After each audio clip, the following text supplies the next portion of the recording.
반갑습니다. 성도 여러분, 11월 4일 부산지인 오늘의 묵상입니다. 오늘 저희가 함께 나누실 말씀은 욥기서 1장 13절부터 22절까지의 말씀입니다. 하루는 욥의 자녀들이 그 마라들의 집에서 음식을 먹으며 포도주를 마실 때에 사환이 욥에게 와서 이르되 소는 밭을 갈고 나귀는 그 곁에서 풀을 먹는데 스바 사람이 갑자기 이르러 그것들을 빼앗고 칼로 종들을 죽였나이다. 나만 홀로 피하였으므로 주인께 아래로 왔나이다. 그가 아직 말하는 동안에 또 한 사람이 와서 아뢰되 하나님의 불이 하늘에서 떨어져서 양과 종들을 살라버렸나이다. 나만 홀로 피하였으므로 주인께 아래로 왔나이다. 그가 아직 말하는 동안에 또 한 사람이 와서 아뢰되 갈대아 사람이 새 무리를 지어 갑자기 낙타에게 달려들어 그것을 빼앗으며 칼로 종들을 죽였나이다. 나만 홀로 피하였으므로 주인께 아래로 왔나이다. 그가 아직 말하는 동안에 또 한 사람이 와서 아뢰되 주인의 자녀들이 그들의 맏형의 집에서 음식을 먹으며 포도주를 마시는데 거친 들에서 큰 바람이 와서 집 내 모퉁이를 치매 그 청년들 위에 무너짐으로 그들이 죽었나이다. 나만 홀로 피하였으므로 주인께 아래로 왔나이다 한지라. 욥이 일어나 겉옷을 찢고 머리털을 밀고 땅에 엎드려 예배하며 이르되 내가 모태에서 알몸으로 나왔사온즉 또한 알몸이 그리로 돌아가올지라. 주시니도 여호와시요 거두시니도 여호와시오니 여호와의 이름이 찬송을 받으실지니이다 하고 이 모든 일에 욥이 범죄하지 아니하고 하나님을 향하여 원망하지 아니하니라. 아멘. 풍전등화란 말이 있습니다. 바람 앞에 위태로운 하나의 등불과 같은 상황을 이르는 말입니다. 바람 앞에서 등불은 아무것도 할 수 없습니다. 단지 자신의 불이 꺼지지 않기를 바라며 위태롭게 버티고 있을 뿐입니다. 우리 인간은 그런 존재입니다. 무엇인가 대단한 것을 이룰 수 있는 것처럼 보여지지만 사실은 그 무엇도 해결하지 못하는 존재가 바로 인간입니다.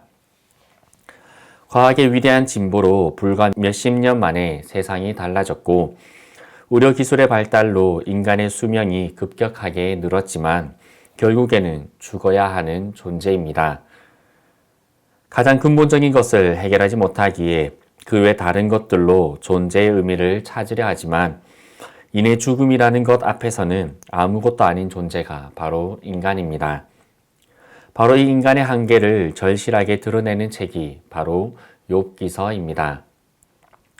그리고 우리는 살아가면서 삶의 확신, 흔들리지 않는 신념을 가지고 싶어 합니다. 하지만 우리가 살아가면서 알게 되는 것은 어제의 확신이 오늘의 의심이 되기도 한다는 것입니다. 우리가 다 알지 못하는 시간, 다 알지 못하는 공간에서 우리가 동의하지도 않는 사건이 우리를 찾아오게 됩니다. 어제부터 오늘까지 우리가 읽고 있는 욥의 삶은 하나님의 불합리하심에 대한 이야기입니다. 우리가 알고 있던 하나님과는 너무나 다른 모습, 마치 사람을 언제라도 시험하실 수 있고 사단의 놀이에 장단을 맞춰주시는 도구에 불과한 것처럼 보입니다.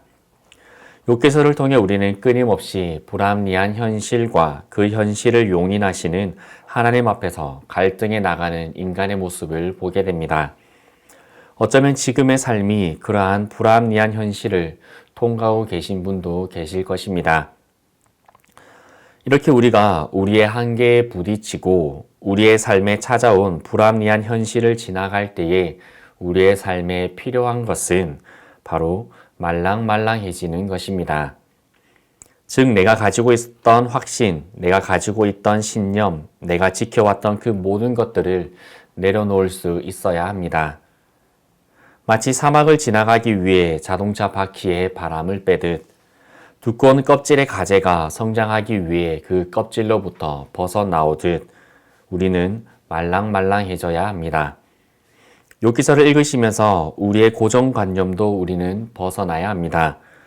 우리는 욥이 이스라엘 사람이라고 너무나 당연한 듯이 생각하고 읽습니다. 하지만 욥기서 그 어디에서도 욥이 이스라엘의 어느 지파에 속한 사람인지 말해주고 있지 않습니다. 성경은 성경 인물을 이야기할 때에 지파에 속한 사람에 대해서 어느 지파, 누구의 아들, 누구이다 라고 말해줍니다. 하지만 욥기서에서 욥은 그 어느 지파에도 속해 있지 않는 사람입니다. 오히려 욥은 이스라엘이 없는 지역이었던 우스라는 지역 사람이고 또한 동방의 사람이었다라고 기록하고 있습니다. 그리고 15절에 스바 사람이 갑자기 와서 욥의 재산을 빼앗고 종들을 죽였다라고 기록합니다. 스바라는 지역은 이스라엘로부터 약 2000여 킬로미터가 떨어져 있는 지역입니다. 솔로몬을 찾아왔던 스바의 여왕의 그 지역입니다. 거기서 사람이 이스라엘까지 갑자기 와서 약탈하기에는 무리가 있는 거리입니다. 그러니 어쩌면 우리가 너무나 당연하게 이스라엘 사람이라고 믿고 있던 욥에 대한 우리의 고정관념까지도 우리는 내려놓아야 합니다. 욥기서를 읽으시며 오늘 말씀의 20절부터 22절에 이르는 어쩌면 신앙의 정답처럼 여겨지는 이 말씀에 너무 빨리 이르지 않으셨으면 좋겠습니다. 충분히 우리의 삶을 고민하시고 충분히 하나님께서 허락하신 불합리한 현실을 살아내시며 충분히 모든 것을 하실 수 있는 하나님을 묵상하는 우리의 시간들이 되기를 소망합니다. 우리는 아무것도 아닌 존재입니다. 먼지와도 같은 자들이 하나님의 은혜로 오늘도 생명이 되어서 살아가고 있는 존재입니다.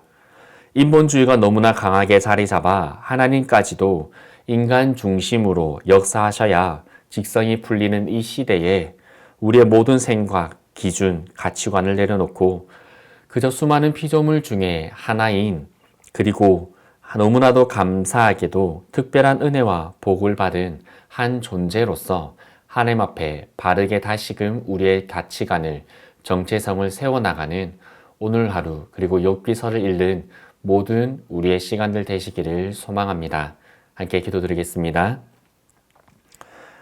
하나님 아버지, 우리의 삶에 우리가 가지고 있는 수많은 신앙의 정답들 그리고 어떻게 신앙생활하면 어떻게 복을 주시고 어떻게 죄를 지으면 어떻게 하나님께서 벌을 주신다라는 그 모든 수학의 공식과 같은 신앙의 공식들이 욥기서를 읽으며 모두 다 깨트려지기를 원합니다. 그 어떤 정답도 없고 그 어떤 확신도 없이 그저 매일의 삶을 하나님을 의지하며 살아나갔던 그리고 하나님을 비로소 온전하게 의지하게 되었을 때에 그 삶의 모든 정답을 발견할 수 있었던 이 욥기서를 통해 아무것도 아닌 존재로서 그저 오늘 하루를 살아가는 우리의 삶에 하나님께서 어떠한 정답들을 보여주실지를 기대하며 살아가는 저희가 되게 하여 주옵소서. 인본주의를 내려놓고 인간 중심의 모든 사상들, 모든 생각들, 포스트 모더니즘의 모든 정치적인 생각들도 내려놓고 오직 하나님 앞에서 아무것도 아닌 한 존재로서 오늘 하루 하나님께서 주시는 정답을 기대하는 저희가 되게 하여 주옵소서. 예수 그리스도 이름으로 기도드리옵나이다. 아멘.